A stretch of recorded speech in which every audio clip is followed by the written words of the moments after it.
This episode of Techno Buffalo is brought to you by the all-new G Flex 2 from LG. Life's good. Hey, what's going on, guys? I'm Mark here from Techno Buffalo, and in today's video, we'll be showing you guys what's new in Android 5.1 Lollipop. Now, the update is slowly rolling out, and you should be getting it on your Nexus device pretty soon, but in case you haven't received it yet, we actually made a video explaining how to sideload Android 5.1, so we'll leave the link down below that like button. So we got it up and running on our Nexus 5, and I've been using it for about a week now, and so far everything seems to be really fluid. I haven't experienced any app crashes or major lags throughout the OS. And battery life seems to be a bit better too. And John's using Android 5.1 on his Nexus 6, and he definitely noticed an improvement in battery life and performance. So let's go ahead and see what's new with Android 5.1 Lollipop. So we're going to split these changes into two different categories, the big changes, and then we're going to follow that up with the small changes.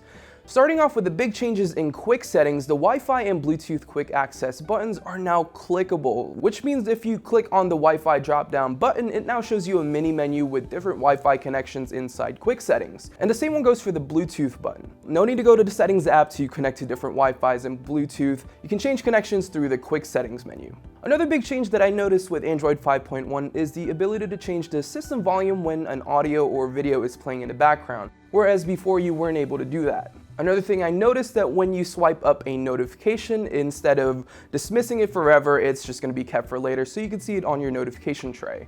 Another one that I noticed was in the settings menu under Wi-Fi.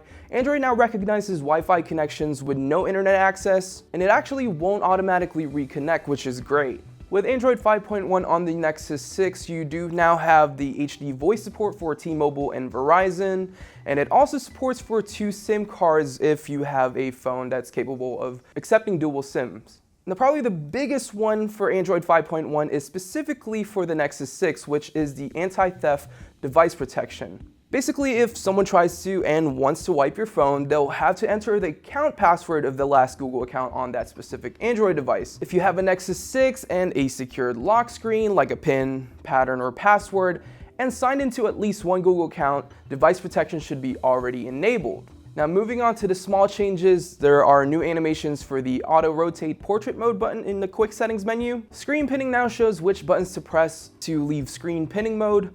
Otherwise, it works like before. Going inside the clock app, there are new animations throughout the clock app if you press each individual buttons. If we go inside the settings app, inside the running apps and applications or services, you can now see that the 3D icons are now changed to a much flatter material look.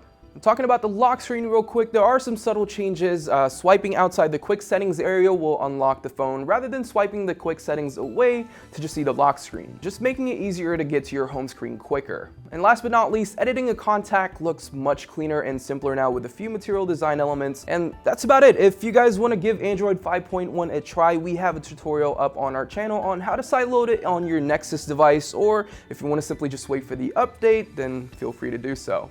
Anyways, that's it for this video, guys. If you like this video, give it a thumbs up and make sure to hit the subscribe button. I'll see you guys in the next one.